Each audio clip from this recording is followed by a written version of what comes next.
Mark, it's good to see you. Thank you for making the time and welcome to the Stepsero podcast. Thanks so much for having me. Mark, you spent about, I hope I get this right, 22 years at a Big Four firm. You became a partner. You became an AI leader. You're about to publish a book. That's a hell of a CV. I have about, say, 15, 20 minutes with you. There's a lot of topics and subjects that I know you could bring tons of value to. I'd love to discuss the status of the modern workplace, as well as its evolution in a way. And I know that there are some angles in there that you feel strongly about. I want to unpack them with you. There's a newsletter that you're quite busy with. It's called For a Thought by Mark Orlic. You recently wrote a piece called Beyond Leadership to the Burnout Society. I found that fascinating.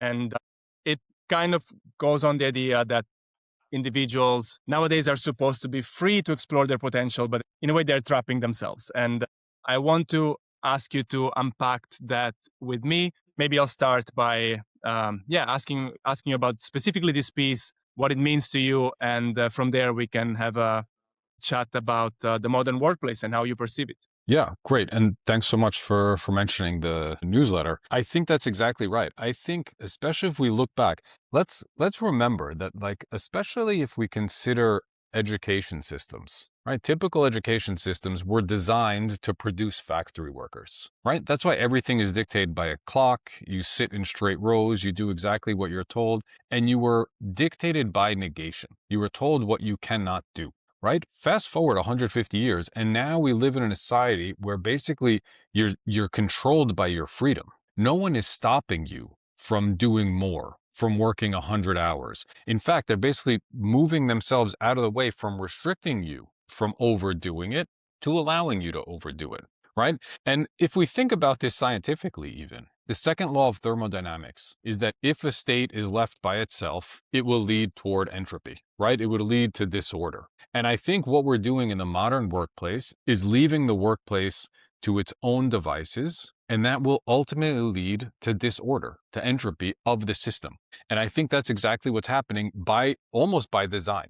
Right? And the result then is going to be burnout, which is not an individual detriment. It's a detriment overall to society when it's at the scale that we're seeing today.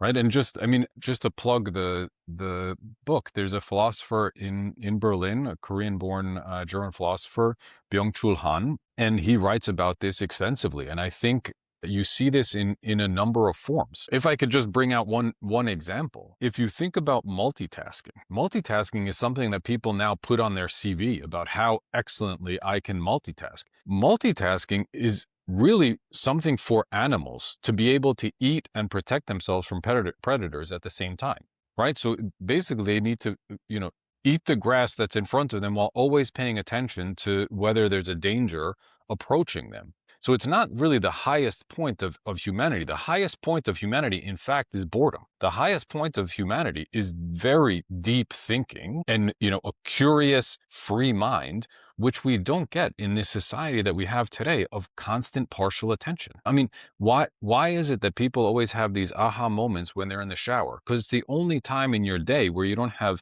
a podcast running or a movie running in the background or music or something to kind of give you this feeling of utility, right? Which I think it's actually quite the opposite.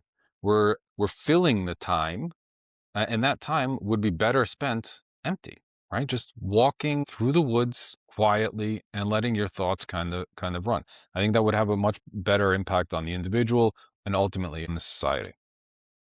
So essentially, I'm paraphrasing, but let me see if I get your thoughts right. In a way, we think we're free, but we're enslaving ourselves. And the way I see it, especially in this day and age, we constantly talk about this productivity. There's a race towards productivity. Yeah. I like to think that we are always coming up with new ways of optimizing our schedules, our operations. We're optimizing schedules that are already optimized enough, I would say. Yep. In a way, they're already, I think, at a straining point, but we keep going towards optimizing them further. And I get why clearly this is not healthy and it's not sustainable. And I wonder, someone with your experience, you must have put yourself through quite some strain and hard work to achieve what you have achieved during your career. Looking at state of the workplace today, do you see substantial differences between your professional journey and the environment you operated in versus someone who is now at the beginning of their own career development? Let me answer that second one first. I think there is a fundamental difference, right? I mean, I started about 25 years ago. I think there was a real focus on, let's call it community, let's call it culture, on living up to the values that you've stated on your website and that were plastered all over your walls. There was a real interest in helping young people through their career. And there was also, I would say, it was a clearer journey. It was much more clear what those steps look like in terms of progressing. Now, especially on that last point, I don't think it's the fault of these companies that that's no longer the case. With the speed of artificial intelligence, but also the speed of changing geopolitical environments, I think that it's much more difficult to kind of manage the expectations of what will occur in 1, 2, 3 years, right? So I think that's not something that we can put the blame on the companies for. But I think overall, there's been less of an interest on the actual individual. They like looking at the group, but not necessarily on the individuals that compose that group, right? It's basically saying we want to preserve the forest, but it's okay to cut down the individual trees. At some point, that forest is going to be gone. And I think, look, for me, the driver was also having kids to start reevaluating my life choices. Because like you said, I was spending a lot of time at work, and when not at work, also traveling an incredible amount, right? So you're not home more than 1 or 2 days a week. When your partner is also working, it doesn't feel as bad. When you have kids, you feel on what you're missing out, and it kind of changes your thought, right? And I think that's biological. I don't think that's by mistake. It's by design. But needless to say, I think that it is a much more challenging environment for young people to come up in.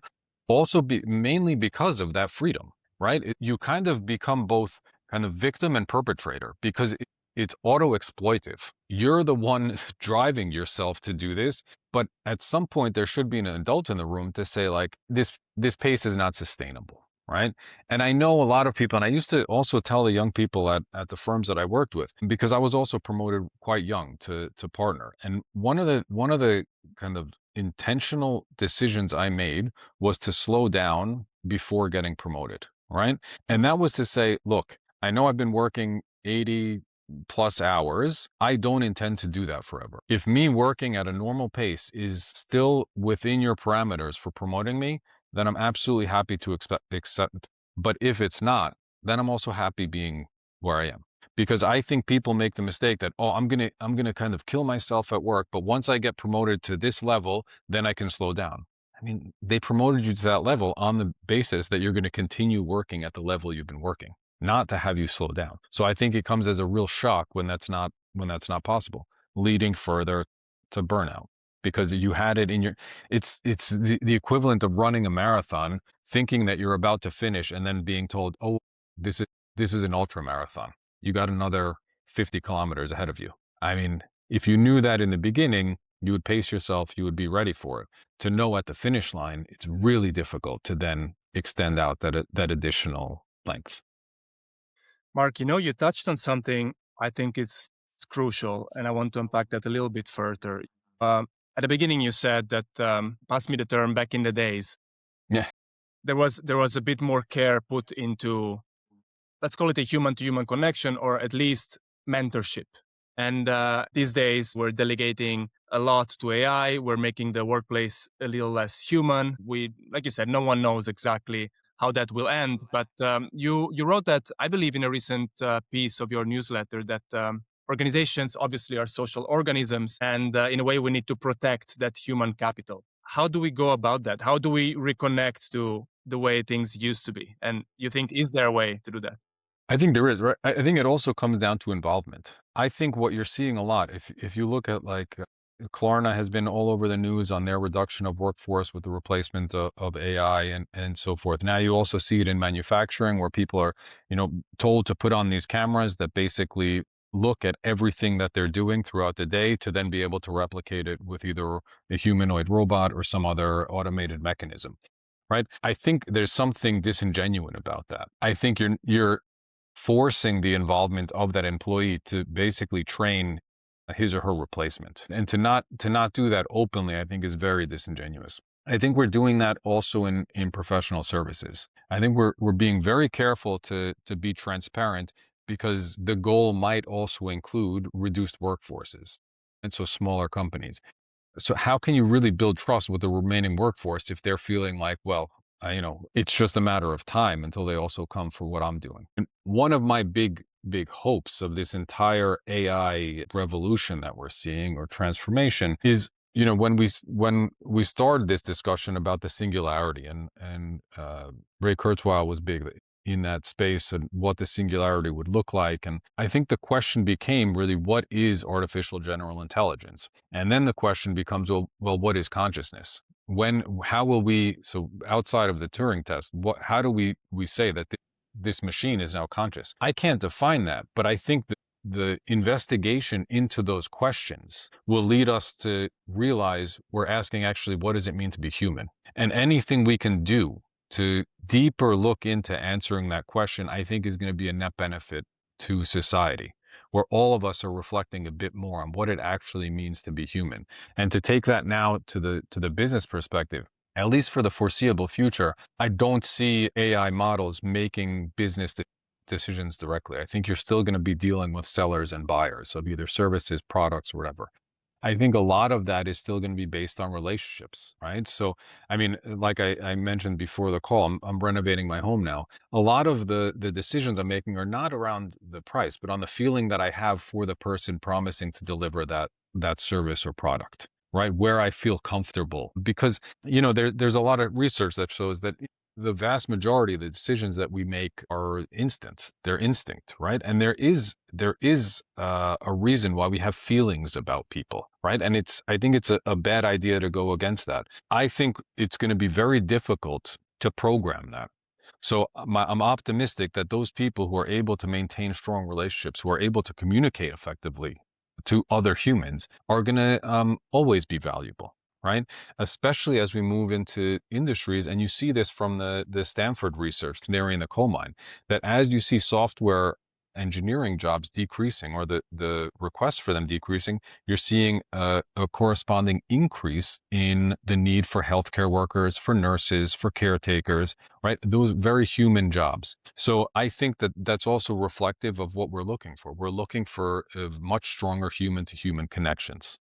From every perspective, right? In every industry. So I'm optimistic that will hopefully become the case even stronger.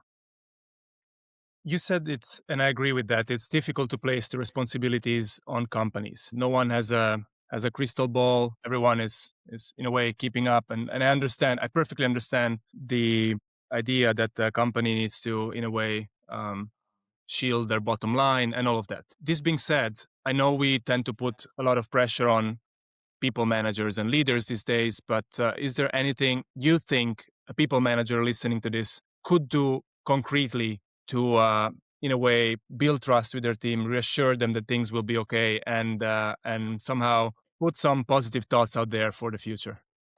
I think those two things might be exclusive of each other, right? So to build trust in the team might be saying things might not be okay, right? This is the situation that we're in. All of us might not be here in 6 months or in a year, but to build trust is to be transparent about that. And the other thing is, there a number of cases where either I or others have had to kind of, let's say, fire people, right? Separate them from the firm. In every single one of those cases, those people are better off now than they were before. And you can do that very openly. Say, look, if I, as a people manager, see that there's difficulty with your employment, with your performance, with your relation to others, then of course that person feels it as well. It's not going to come as an enormous shock to that person that this isn't really working out. It's also just about finding the right environment for you. Just because you're placed in an environment that doesn't, let's say, value your skills as other environments might, or it doesn't see the potential that you have in other areas, right? Then you might need to change that environment and be wildly successful in a new area. And your people manager can help you do that, right? These people are usually well connected within their networks. They are able to evaluate the talents this person is showing, and also those talents that they would likely have as well that aren't shown within their current role, and be able to help them find other employment. Helping someone leave might build even more trust in those who remained. Not to mention, you're also maintaining your network. That person has now left. Who knows? In a year, they might be a customer. They might come back as a leader to your firm after a stint somewhere else. I think it's always good to be good, right? And again, it's not always being nice. Nice would be, okay, well, we'll keep them on the payroll and we'll just let them do anything. Good is to say, listen, you can be doing much better somewhere else. Let's figure out how to do that. Mark, we have, let's say, in the minute or what we have left as we are heading towards the end of the conversation, can I end on a rather personal question? Yeah. When you stepped back from the corporate world, and I'm saying step back and take it lightly, but did you notice anything about your own, I don't want to say necessarily mental state, but about your own identity that you couldn't see while you were inside it? Yeah, I mean, a lot of things happened. I became much healthier, right? But that was just because then I had the time to focus on it. I also realized that I was much more present, right? Because in many of these jobs, again, because you're driven by freedom, that freedom is check your emails constantly, right? It's not I need to respond within 24 hours. I can shut it off at 6 in the evening and pick it up again tomorrow morning. It's you're constantly on. That creates this constant partial attention, which means that also sitting down to dinner with your kids, playing with that phone is always there, and you're sharing your attention with that phone instead of fully focusing on what you're doing. And I don't want to make this like some cushy thing just about children. I mean that in everyday life. I mean, in everything that you're doing, you should be present and focusing just on that one thing that you're doing. Forget about this multitasking. Do them in a series, but focus fully on what it is that you're doing. And I can tell you, one of the greatest mentors that I had at work, that was one thing that everyone recognized with him. Whenever you walked into his office, his computer would shut off. He would move everything off of in front of him and just focus on you. Think about what that feels like. Think about what it feels like when you go out for a coffee and that phone never comes out on the table. It just stays in your bag. You're fully focused on that person. That person feels that, right? And I think I had great strides in that particular area after, and I feel like I've carried them into the work that I'm doing now and into the relationships that I have. Mark, I thoroughly enjoyed this. Thank you very much for making the time, and I hope we can My do pleasure. this sometime. I can't wait. I can't wait. And good luck with this. I think is the focus is exactly what people need to be hearing about. And I wish you really great success with this podcast. I very much appreciate it. Thank you, Mark. Okay, thanks.